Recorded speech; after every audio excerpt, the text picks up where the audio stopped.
berdirinya dinasti Umayyah. Dinasti Umayyah diambil dari penisbatan nama Umayyah bin Abdul Sams bin Abdul Manaf. Ia merupakan salah seorang tokoh yang penting dalam masyarakat Quraisy pada zaman jahiliyah. Ia dan pamannya Hashim bin Abdul Manaf sering bertarung untuk merebutkan kekuasaan dan kedudukan. Pendiri dinasti Umayyah dipelopori oleh Muawiyah bin Abu Sufyan bin Harb. Muawiyah adalah orang yang mendirikan Daulah Umayyah. Ia juga seorang khalifah pertama di Bani Umayyah. Nah, demi kepentingan politiknya, ia juga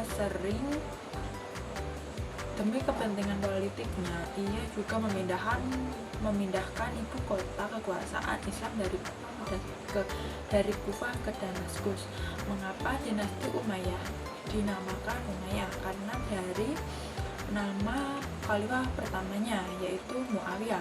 Mengapa nama Muawiyah dan Umayyah itu hampir sama?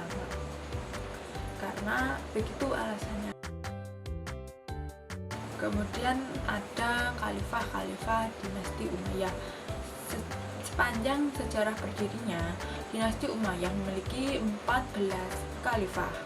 Akan tetapi hanya ada 3 khalifah secara peran memiliki kontribusi besar terhadap kemajuan dan perkembangan administrasi dan perekonomian. Nah, mengapa hanya disebutkan 3 khalifah saja? Karena terbatasnya literatur umat manusia pada saat itu, dan masa Muawiyah pada saat itu menganut sistem kerajaan yang dimana kepemimpinan akan diteruskan oleh keturunannya, walaupun tidak mempunyai jiwa kepemimpinan, akan tetapi tetap menjadi pemimpin. Maka dari itu banyak pemimpin lainnya yang hanya memiliki status pemimpin tetapi tidak memiliki jiwa kepemimpinan. Maka dari itu hanya ada 3 khalifah yang disebutkan pada dinasti Umayyah, yaitu yang pertama Muawiyah bin Abi Sufyan, 2 Abdul Malik bin Marwan, yang ketiga Umar bin Abdul Aziz.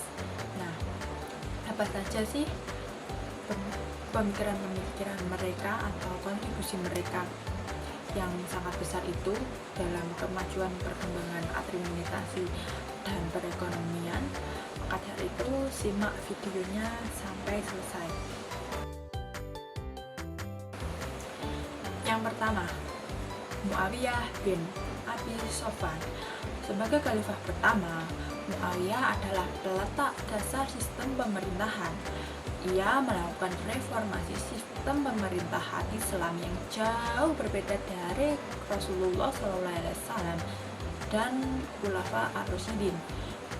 Maka reformasi ini adalah yang diartikan sebagai perubahan secara besar-besaran tanpa melirik sistem pemerintahan sebelumnya, yaitu masa Rasulullah SAW dan Khulafa ar-Rasyidin. Nah, Khalifah Muawiyah ini ingin menata umat Islam atau negara Islam dengan terkonsep dan tertata secara baik. Nah,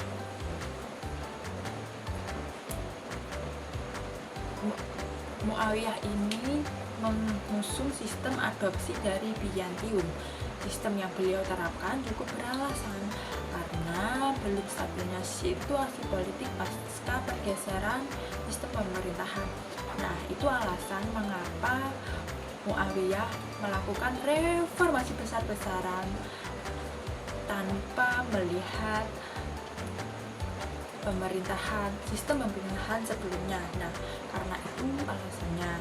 Yang meski turbulenisasi sosial politik cukup menyibukkannya, tetapi ia mampu menerapkan kebijakan progresif dan sukses mendorong laju perekonomian umat Islam.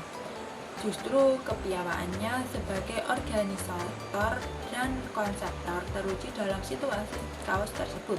Penataan pembangunan masyarakat muslim juga ia tata dengan baik. Terbukti saat itu Muawiyah mengangkat beberapa pejabat kerajaan dari orang Kristen. Nah, pada pemerintahan sebelumnya, para pejabat seperti yang biasa kita sebut dengan gubernur, bupati, itu semuanya umat Islam. Akan tetapi pada masa Muawiyah ini, beberapa pejabat lainnya dari masyarakat orang Kristen. Maka dari itu Muawiyah berhasil menata masyarakat muslim dengan baik. Walaupun tidak semua masyarakat muslim, walaupun tidak semua pejabat dari masyarakat muslim atau kebijakan. Nah, Muawiyah memulai perannya dengan membangun kantor tata negara. Seperti yang disebutkan sebelumnya, Muawiyah melakukan reformasi secara besar-besaran atau melakukan perubahan secara besar-besaran.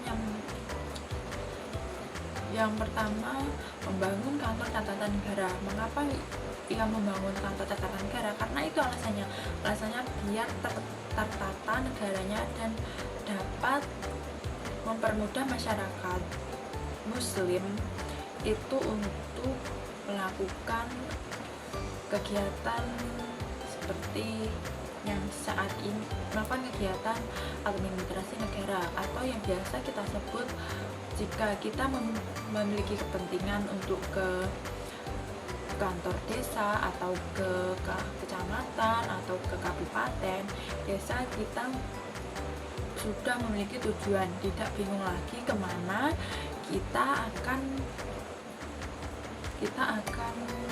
dimana kita akan menuju atau mencari tempat pemimpin tersebut, karena pemimpin tersebut menetap di kantor tata negara. Dalam mengembangkan kualitas lembaga negara, beliau mengeluarkan kebijakan pemberian gaji tetap kepada tentara, membangun armada laut, serta mengembangkan birokrasi seperti lembaga pengumpulan pajak dan administrasi politik. Dalam hal kebijakan pajak, Muawiyah menarik pendapatan tahunan dari kaum muslimin sebesar 2,5%. Nilai pajak ini sama dengan nilai pajak penghasilan di zaman modern ini. Seperti yang kita ketahui, di negara kita sendiri yaitu Indonesia memiliki pajak penghasilan. Nah, pada masa Muawiyah juga sudah memberlakukan pajak penghasilan. Mengapa seperti demikian? Karena agar tertatanya negara dengan baik, lalu pajak tersebut bisa untuk memberi gaji tetap kepada tentara-tentara tersebut. Mengapa? Karena pada saat sebelumnya, pada masa Rasulullah atau Khulafaur Rasyidin, tentara tidak memiliki gaji tetap. Ada yang memiliki, bahkan ada yang tidak memiliki gaji. Nah, pada masa Muawiyah ini, tentara memiliki gaji tetap dari pajak-pajak tahunan atau pajak-pajak pendapatan tahunan yang beliau kumpulkan dari masyarakat muslimin. Nah, selanjutnya adalah Abdul Malik bin Marwan. Masa pemerintahan Abdul Malik bin Marwan, kesejahteraan Daulah Umayyah mengalami kemajuan signifikan. Hal itu karena teraturnya pengelolaan pendapatan negara, perkembangan perdagangan dan perekonomian, didukung dengan terjaminnya keamanan dan ketertiban membawa masyarakatnya pada tarif kemakmuran. Pada masanya, kegiatan awal penerjemahan dimulai, yaitu lewat penerjemahan naskah-naskah dari Persia dan ekspedisi ke berbagai negara, dilanjutkan sampai ke masa Khalid bin Zahid. Nah, Khalid bin Zahid ini juga seorang khalifah, akan tetapi di sini tidak disebutkan karena beliau tidak memiliki ya tidak memiliki kontribusi besar, akan tapi Khalid bin Zahid ini memiliki kontribusi tapi tidak begitu besar. Mengapa? Nah, dengan kebijakan yang ada di Muawiyah, Abdul Malik meneruskan kebijakan tersebut dan menghasilkan pengelolaan pendapatan negara, teraturnya pengelolaan pendapatan negara. Mengapa demikian? Karena pengelolaan tersebut karena pada saat zaman tersebut tidak ada namanya yang korupsi. Nah, maka dari itu pengelolaan pendapatan negara ditata dengan baik, tidak ada korupsi pada saat itu. Dengan pengelolaan pendapatan negara dengan baik menjadikan perkembangan perdagangan dan perekonomian sangat berkembang pesat. Nah, maka dari itu pada masa Abdul Malik bin Marwan, kesejahteraan masyarakat mengalami kemajuan yang signifikan. Selanjutnya adalah dari didukungnya dengan terjaminnya keamanan dan ketertiban masyarakat pada taraf kemakmuran. Dari kebijakan Muawiyah sebelumnya, tentara memiliki gaji tetap. Nah, dari gaji tetap itu membuat tentara itu bertugas dengan baik. Selanjutnya ada kebijakan dari Abdul Malik, yaitu 1. Penerbitan mata uang. Abdul Malik menerbitkan uang logam. Uang dinar asli yang dicetak pada masa Abdul Malik berisi ukiran teks Arab dengan tulisan kufi lafaz tahlil. Sejak saat itu, bangsa Arab mulai mengenalkan dirham, kirsah, dan dinar Byzantium. Dengan adanya mata uang sebagai simbol persatuan untuk mampu menciptakan stabilitas keamanan terjamin. Hal ini akan menyebabkan lalu lintas perniagaan lancar dan pada akhirnya meningkatnya perekonomian. Nah, apa sih perbedaan penerbitan uang dari masa Abdul Malik dan Umar? Nah, Umar bin Khattab di masa Khulafa ar-Rasyidin, jika teman-teman tidak tahu. Nah, perbedaannya adalah pada masa Umar hanya beberapa orang saja yang menggunakan uang tersebut. Jadi tidak semua masyarakat di negara tersebut menggunakan mata uang itu. Nah, sebagian masyarakat masih menggunakan sistem barter atau tukar menukar. Akan tetapi berbeda dengan penerbitan mata uang pada masa Abdul Malik. Nah, pada masa Abdul Malik ini mata uang sudah digunakan untuk semua masyarakat, sehingga tidak ada yang melakukan barter. Masyarakat pada saat itu sudah memiliki uang untuk melakukan pembelanjaan untuk memenuhi perekonomian mereka. Nah, seperti halnya pada saat sekarang, jika teman-teman berkunjung ke negara lain yang mata uangnya berbeda, contohnya di Malaysia saja. Malaysia sudah menggunakan mata uang ringgit. Nah, di Indonesia kita menggunakan mata uang rupiah. Teman-teman jika berkunjung ke Malaysia harus menggunakan mata uang ringgit. Nah, seperti itulah gambaran dari kebijakan penerbitan mata uang pada masa Abdul Malik. Selanjutnya, yang kedua ada kebijakan lembaga pos atau yang disebut dengan Dewan Al-Barid. Lembaga ini memiliki tugas pokok untuk menghubungkan khalifah dengan para gubernur di provinsi-provinsi wilayah Daulah Umayyah. Lembaga pos memiliki tujuan agar berbagai permasalahan bisa segera diketahui dan diselesaikan khalifah, termasuk juga berita dari provinsi satu ke provinsi yang lain. Nah, lembaga pos ini bisa disebut, kalau di zaman sekarang bisa disebut dengan seperti kantor pos. Nah, kantor pos itu kan seperti nyurat-menyurat. Nah, lembaga pos ini atau Dewan Al-Barij ini seperti itulah. Tujuannya untuk menghubungkan para gubernur di provinsi-provinsi dengan khalifah, seperti halnya gubernur-gubernur yang ada di seluruh Indonesia menjadi terhubung dengan presiden. Nah, pada masa itu lembaga pos inilah yang menghubungkan gubernur-gubernur yang ada di seluruh provinsi negara Islam dengan khalifah.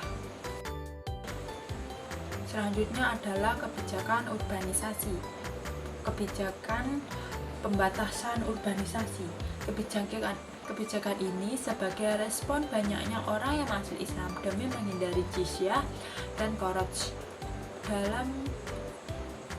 Ada juga pindah ke kota untuk mencoba keberuntungan dari petani menjadi tentara akan mendapatkan keistimewaan dan bayaran yang terlebih. Akan tetapi, dengan kebijakan pembatasan migrasi ini, Abdul Malik berhasil mengembalikan orang Arab Islam untuk menggarap sawah serta membayar kharaj. Nah, pada saat itu banyak masyarakat desa yang berbondong-bondong ke kota untuk menjadi tentara, karena pada saat itu menjadi tentara sangatlah mudah. Jika teman-teman ingin menjadi tentara pada saat itu hanya dengan satu modal saja, yaitu berani perang, ya udah teman-teman bisa menjadi tentara langsung. Tidak seperti halnya seperti yang saat ini banyak peraturan dan syarat untuk menjadi tentara. Nah, maka dari itu banyak masyarakat desa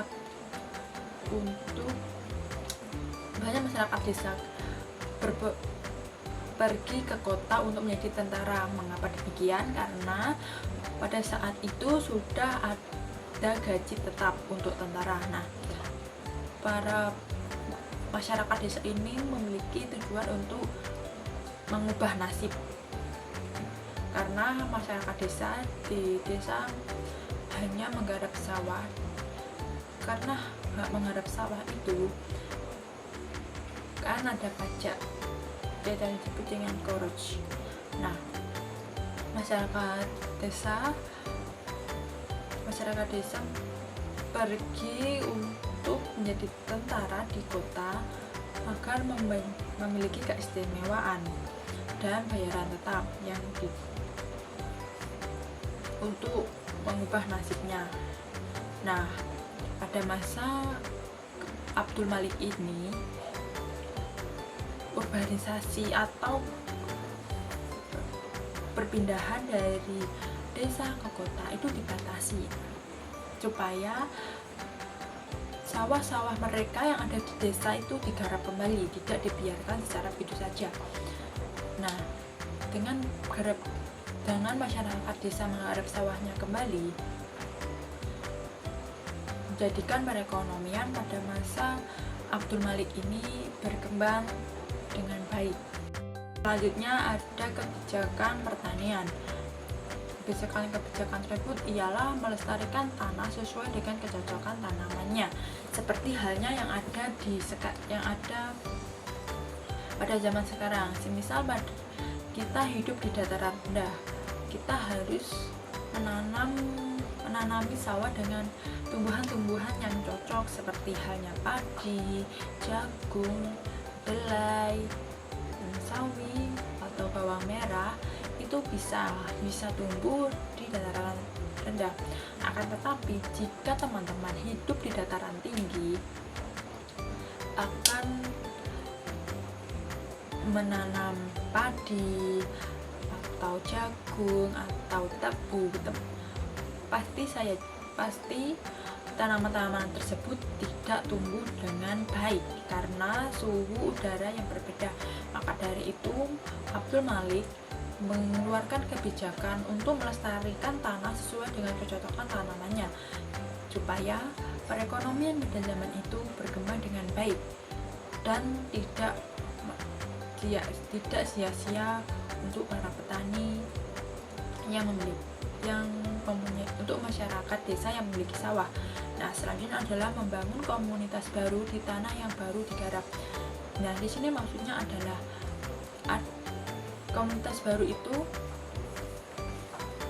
ada tanah yang semisal tanah yang tidak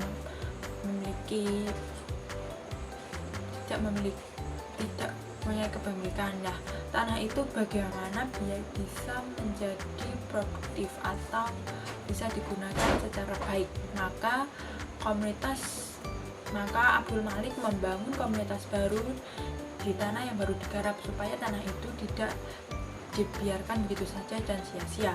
Selanjutnya adalah melarang orang menyembelih sapi untuk makanan ketika kesulitan ekonomi terjadi. Hal ini mengapa terjadi? Karena jika orang-orang menyembelih sapi, kan pada zaman itu sapi digunakan untuk membajak sawah. Nah, jika orang-orang melakukan penyembelihan sapi saat kesulitan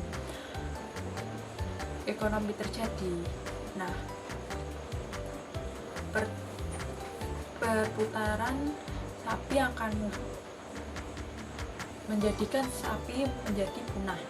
Maka dari itu Abdul Malik mengeluarkan kebijakan melarang orang menyembelih sapi untuk makanan. Nah, karena hal tersebut pada zaman dahulu sapi memiliki peran yang sangat penting, yaitu membajak sawah sebelum sawahnya ditanami. Dan kebijakan yang kelima yaitu perdagangan.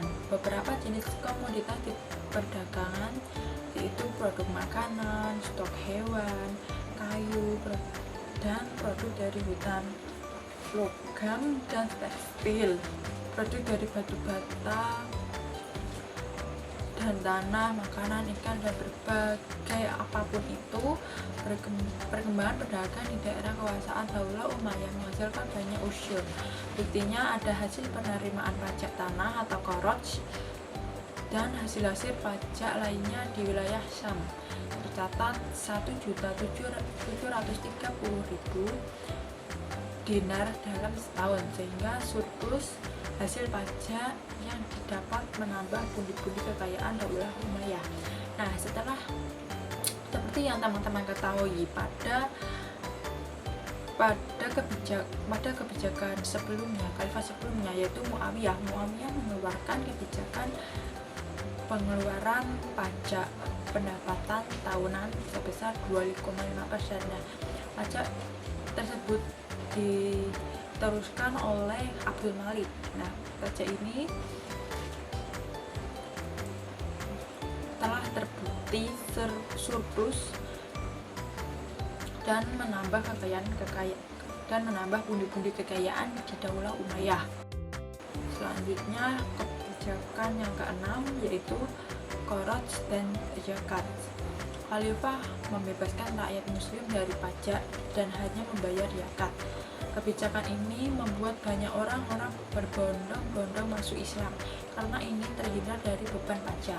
Namun, Khalifah mampu mengatasinya dengan mengeluarkan aturan untuk pasukan militer mu'alaf dan mawali dikembalikan posisinya kembali petani dan tetap membayar pajak sebesar koroj dan jizyah. Nah, pada saat ini masyarakat muslim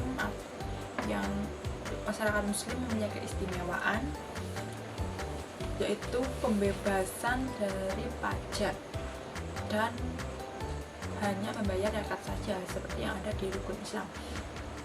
Nah, banyak orang-orang tersebut, banyak masyarakat yang ada di negara tersebut mendengar dan berbondong-bondong masuk Islam karena ingin terhindar dari beban pajak. Namun aturannya pas yang tadi masyarakat desa yang pindah ke ke kota untuk menjadi tentara atau militer yang mu'alaf itu perpindahan dari agama lain ke agama Islam, dan mawali atau budak itu dikembalikan posisinya sebagai petani dan tetap membayar pajak sebesar kharaj dan jizyah. Yang terakhir ada Umar bin Abdul Aziz. Masa awal pemerintahan Umar II fokus pada perbaikan dalam negeri. Mengapa di sini disebut dengan Umar II? Karena agar mempunyai perbedaan pada Umar bin Khattab di masa Khulafaur Rasyidin. Nah, dengan meningkatkan kesejahteraan masyarakat, beliau juga memberhentikan melakukan perluasan wilayah. Kemudian setelah menjadi khalifah, beliau mengumpulkan keluarga kerajaan dan meminta mereka menyerahkan harta-harta yang diperoleh secara subat kepada Baitul Mal. Beliau juga menyerahkan seluruh kekayaannya, baik berupa yang tanah perkebunan di Syam, Mesir, di Hijaz, yang menghasilkan sekitar 40.000 dinar per tahun, perhiasan dan bahkan pakaian-pakaian keluarganya kepada lembaga negara tersebut. Nah, Umar bin Abdul Aziz ini menarik kembali kekayaan yang sudah diberikan negara kepada pejabat-pejabat atau keluarga pejabat, itu ditarik kembali untuk dikumpulkan ke Baitul Mal. Baitul Mal adalah tempat pengumpulan seluruh harta kekayaan negara atau keuangan negara lah disebut untuk zaman sekarang. Umar II ini tidak hanya menarik kekayaan orang-orang atau ke pejabat-pejabat pada zaman itu atau keluarganya saja, tapi Umar juga memberikan kekayaannya, seluruh kekayaannya kepada negara, bahkan pakaian keluarganya dan perkebunan, perhiasan, semuanya beliau berikan kepada negara. Nah, kebijakan Umar II yang pertama ada menghapus diskriminasi atau menghilangkan kesenjangan sosial antara penduduk asli Arab dan non-Arab, sehingga tidak ada lagi masyarakat yang dipisahkan karena kelas 1 dan 2 dalam tatanan sosial bermasyarakat. Nah, pada kebijakan ini Umar II menghilangkan kesenjangan sosial antara orang asli Arab dan non-Arab. Nah, pada hal ini biasa disebut dengan masyarakat sekarang yaitu ras, ya, yang asli, sehingga beliau tidak membeda-bedakan orang yang asli Arab atau non-Arab. Nah, maka dari itu Umar II memandang satu ras atau tidak membeda-bedakan di mana penduduk asli Arab atau bukan penduduk asli Arab. Kebijakan yang kedua yaitu zakat, kebebasan daerah untuk mengatur regulasi zakat sehingga pajak tidak diserahkan pada pusat. Bahkan jika kekurangan zakat dan pajak akan diberikan subsidi dari pemerintahan pusat. Sehingga pada masa Umar ini zakat tidak dikumpulkan ke Baitul Mal, akan tetapi dikumpulkan di lembaga kedaerahan atau biasa disebut kalau di zaman sekarang yaitu seperti bupati atau camat atau kades, kepala desa. Nah, pada pemerintahan Umar II ini, daerah memiliki kebebasan untuk mengatur siapa yang berhak menerima zakat dan siapa yang tidak berhak menerima zakat. Nah, pada saat itu masyarakat tidak perlu mengumpulkan zakat ke Baitul Mal. Selanjutnya ada kebijakan administrasi.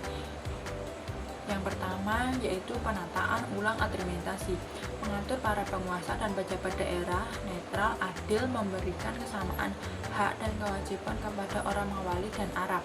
Nah, pada masa Umar II ini mengatur kembali penguasa dan pejabat daerah yang netral, tidak membanding-bandingkan pihak satu atau pihak dua, dan adil dalam memimpin daerah atau dalam melakukan hal apapun, tidak memberatkan pihak satu atau pihak lain, dan memberikan kesamaan hak dan kewajiban pada orang Mawali dan Arab. Nah, sehingga pada masa Umar ini tidak ada perbedaan pada orang Mawali atau Budak dan orang Arab.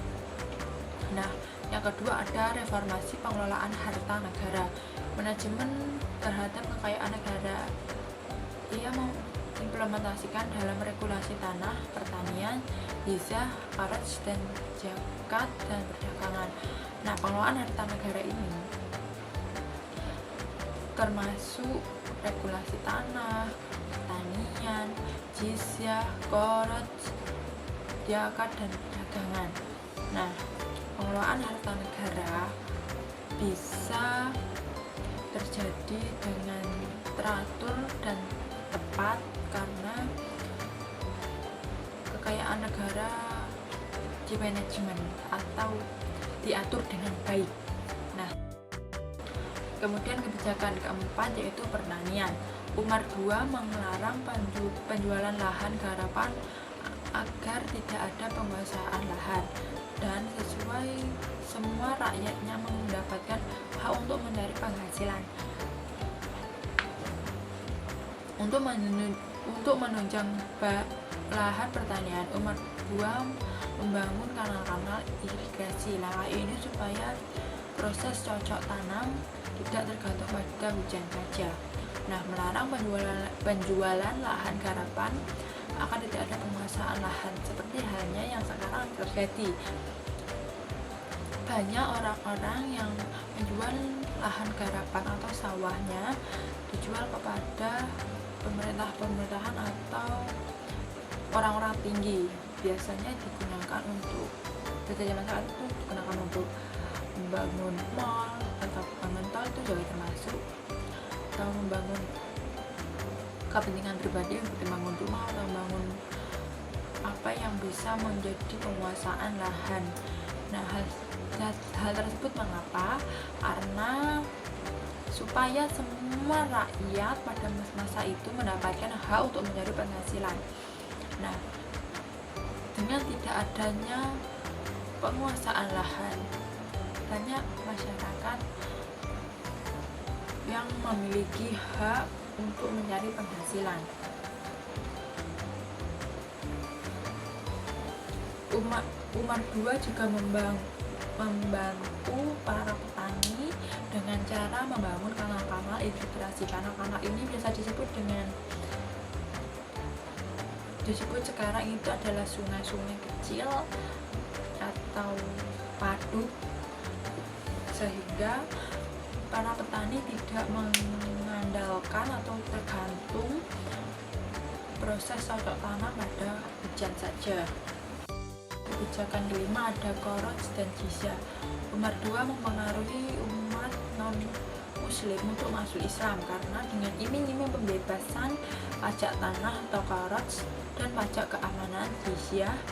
Walaupun kebijakan ini menimbulkan pemasukan negara menurun dan berakibatkan pada berkurangnya gaji tentara, tetapi Umar berhasil mengondisikannya dengan kebijakan jika ada orang yang masuk Islam maka tanah pertaniannya diserahkan kepada saudaranya yang non-muslim supaya pendapatan negara tidak berkurang dan berakibat pada kebangkrutan negara, atau digarap sendiri dan mendapatkan beban pajak 50%. Nah, pada kebijakan ini Umar II melakukan pengaruh banyak atau pengaruh besar kepada masyarakat non muslim untuk masuk ke Islam dengan cara bebas pajak tanah atau korot dan pajak keamanan atau jizyah. Nah, mengapa demikian? Supaya masyarakat muslim di negara-negara tersebut mengalami perkembangan, dan hal ini memiliki kebijakan tertentu karena agar tanah yang mereka miliki menghasilkan penghasilan untuk negara. Mengapa? Karena tanah yang jika misal tanah mereka memiliki tanah garapan atau tanah pertanian, itu dikasih ke keluarganya atau ke kerabatnya yang non muslim agar tanah tersebut memiliki pajak tanah dan pajak tanah yang untuk disetorkan ke negara. Nah, uang pajak tersebut untuk menggaji tentara, sehingga Umar II mengeluarkan kebijakan itu untuk orang-orang yang non muslim masuk Islam.